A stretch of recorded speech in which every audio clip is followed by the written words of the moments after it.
Info for patient. अस्सलाम वालेकुम, बिस्मिल्लाहिर्रहमानिर्रहीम। उम्मीद आप सब खैरियत से होंगे। मेरा नाम प्रोफेसर डॉक्टर इमरान सईद है। आज एक बहुत अहम चीज़ जो कि मौसम के साथ मुंसलिक होती है, जिसको सर्द मौसम में लोग वाइट मीट यानी फ़िश का इस्तेमाल बहुत ज़्यादा करते हैं और कांटों वाली जब मछली खाई जाती है तो बाज़ औक़ात अगर मुनासिब तरीके से इसके अंदर से जो कांटे हैं वो ना निकाले जाएँ तो कांटे के फंस जाने का अमल हो जाता है और ये एक किस्म की एमरजेंसी होती है। और इसमें कांटे का चुभना, बार बार गैग रिफ्लेक्स का आना और खाने पीना ना करने का सबब बन सकता है, जिसको डिस्फेजिया कहते हैं या डायनोफेजिया कहते हैं। तो इस सूरत में सबसे पहले तो हमें अंदाज़ा होना चाहिए कि जो ही प्रॉब्लम हो हमें एक मुस्तनिद डॉक्टर के पास जाना चाहिए। देखा जाए तो 4 ऐसी सिम्टम्स हैं और 4 ऐसी जगह हैं जहाँ पे कांटे का होना मुमकिन हो सकता है। जो सिम्टम्स है, जब पे कोई पेशेंट आपके पास आता है तो अगर वो बताता है कि उसकी ये जो एडम्स एप्पल है इससे नीचे इशारा करे तो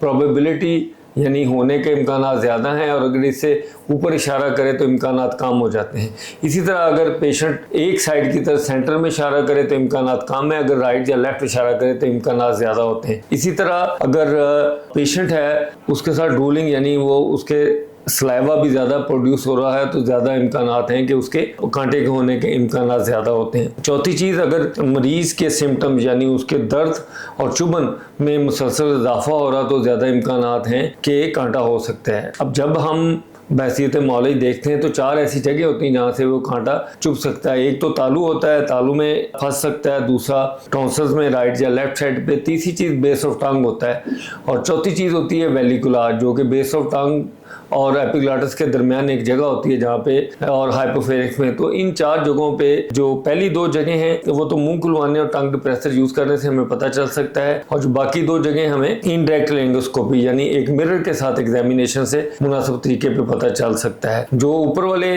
3 जगह हैं वहां से कांटे का निकालना आम औजारों के साथ टंग डिप्रेसर और फोर्सेप्स के साथ निकाला जाए। जो हाइपोफेरिक्स का एरिया जो नीचे होता है वहां तक के लिए फिर मरीज को सेडेशन देके इसोफेगोस्कोपी या लेंगोस्कोपी के साथ निकाला जा सकता है। तो ऊपर वाली 3 जगहों के लिए मरीज को फिर महलूल के गरारे कराते हैं जो हिस्से को चंद मिनट के लिए सून कर देता है, और फिर कोऑपरेटिव पेशेंट्स में इजीली इसको निकाला जा सकता है। तो सबसे पहले एहतियात इलाज से बेहतर होता है। कोशिश ये करनी चाहिए कि जब भी आप मछली इस्तेमाल करें कांटे मुकम्मल तौर पर उसमें से साफ कर लें और खाते वक्त उनको एहतियात की जाए, और अगर प्रॉब्लम हो तो जल्द से जल्द एक मुनासिब मुआलिज के पास हल के लिए तशरीफ लाया जाए। जज़ाक।